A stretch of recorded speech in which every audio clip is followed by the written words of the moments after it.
আসসালামু আলাইকুম। সংবাদে আপনাদের সবাইকে স্বাগত জানাচ্ছি। আমি ফিরোজ তোহা। শুরুতেই আরবে কেবলস সংবাদ শিরোনাম।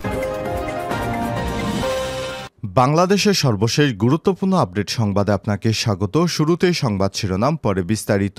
শুরুতেই জানিয়ে দিব, মহানবী হজরত মোহাম্মদ সাল্লাল্লাহু আলাইহি ওয়াসাল্লামকে নিয়ে কটূক্তি করায় আটক যুবককে পিটিয়ে হত্যা করল উত্তেজিত জনতা। এরপর জানিয়ে দিব, বিশৃঙ্খলা রোধে কঠোর সরকার, পোশাক কারখানা খুলছে আজ। সরকারের পক্ষে নিরাপত্তার আশ্বাস পেয়ে আজ বৃহস্পতিবার থেকে সব ধরনের কারখানা খোলা রাখার সিদ্ধান্ত নিয়েছে তৈরি পোশাক উৎপাদন এবং রপ্তানিকারক উদ্যোক্তাদের সংগঠন বিজিএমইএ। গত কয়েকদিনের মতো গতকাল বুধবারও পোশাক শিল্পে অধ্যুষিত এলাকায় বিক্ষোভ ভাঙচুর হলে অন্তত 167টি প্রতিষ্ঠান ছুটি ঘোষণা করে কর্তৃপক্ষ। এরপর রাতে যৌথ বাহিনীর আশ্বাসে তারা আজ থেকে পোশাক কারখানা খুলে রাখার সিদ্ধান্ত নিয়েছে। এবারে জানাবো, দিনে 10,000 রুপির বিনিময়ে কলকাতায় থাকার খবর পাওয়া গেছে সাবেক মেয়র তাহসিনা বাহার সূচনা এবং তার পিতা সাবেক এমপি বাহার উদ্দিন বাহার। তারা শেখ হাসিনা পালিয়ে যাবার পর ভারতে কলকাতায় আত্মগোপনে রয়েছেন।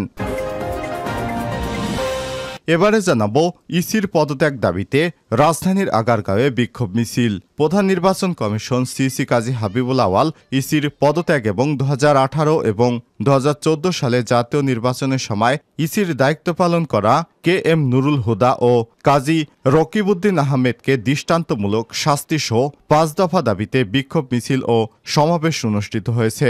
আজ রাজধানীর আগারগাঁয়ে নির্বাচন কমিশন সচিবালয়ের সামনে বিগত 17 বছর ধরে ভোটাধিকার বঞ্চিত নাগরিক সমাজের ব্যানারে এই কর্মসূচি পালিত হয়েছে।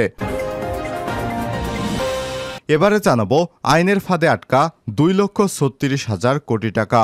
ব্যাংক ঋণের টাকা খেলাপি হওয়া দিন দিন বাড়ছে, কারণ নথিপত্র ছাড়া নামে বেনামে ঋণ নেওয়া অব্যাহত আছে এখনও।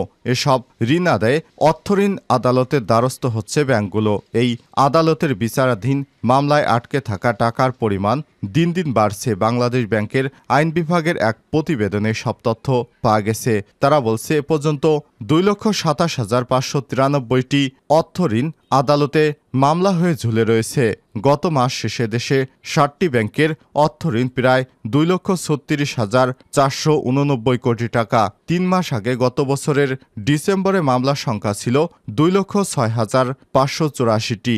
এর বিপরীতে জড়িত অর্থের পরিমাণ ছিল 2,26,292 কোটি টাকা।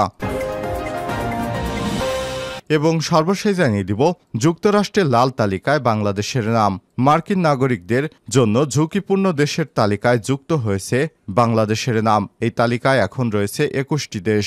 তালিকাভুক্ত দেশগুলোতে ভ্রমণে মার্কিন নাগরিকদের জন্য রেড অ্যালার্ট জারি করা হয়েছে। প্রিয় দর্শক, এতক্ষণ শুনছিলেন সংবাদ শিরোনাম, এবারে বিস্তারিত।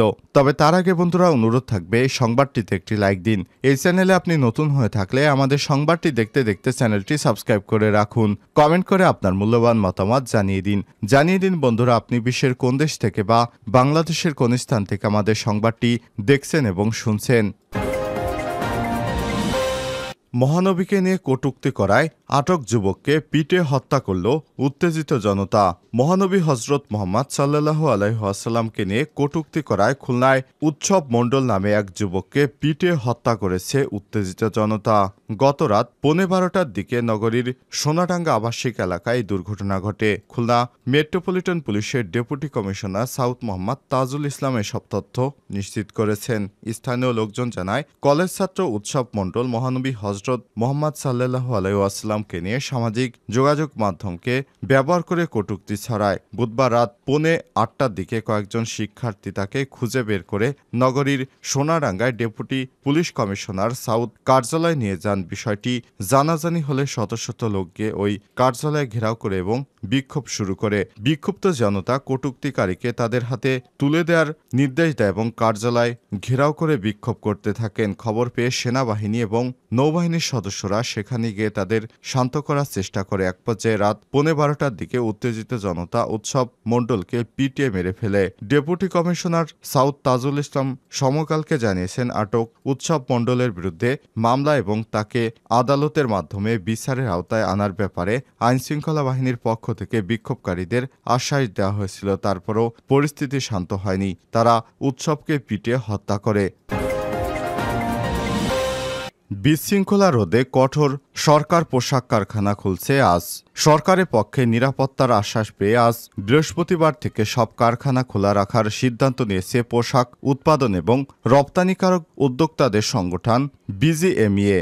গত কয়েকদিনের মতো গতকাল বুধবার পোশাক শিল্পে অধ্যুষিত এলাকায় বিক্ষোভ ভাঙচুর হলে অন্তত 167টি প্রতিষ্ঠানে ছুটি ঘোষণা করে কর্তৃপক্ষ। উদ্ভূত পরিস্থিতিতে রাজধানীর উত্তরায় নিজস্ব ভবনে বৈঠকে বসেন বিজিএমইএর নেতারা। এতে সংগঠনের সাবেক 6 সভাপতি, সেনাবাহিনী, পুলিশ, শিল্প, পুলিশ, গোয়েন্দা সংস্থা সহ বিভিন্ন সংস্থার প্রতিনিধিরা অংশ নেন।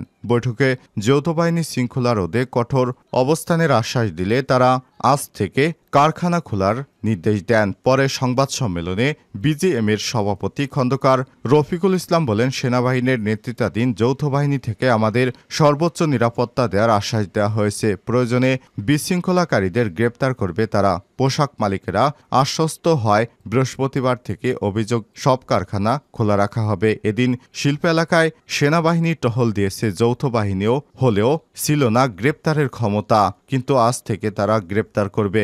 বৈঠক সূত্র থেকে জানা গেছে, উপস্থিত ব্যবসায়ী নেতারা মতামত দেন, এতদিন যৌথ বাহিনী আন্দোলনকারীদের বুঝিয়ে বিরত রাখার চেষ্টা করেছে, এতে হিতে বিপরীত হয়েছে। হামলা ভাঙচুরের ঘটনা বেড়েছে। বিশৃঙ্খলা হলেও কোনো ব্যবস্থা নেওয়া সম্ভব হয়নি। পরে যৌথ বাহিনীর পক্ষ থেকে কঠোর অবস্থার কথা জানানো হয়েছে।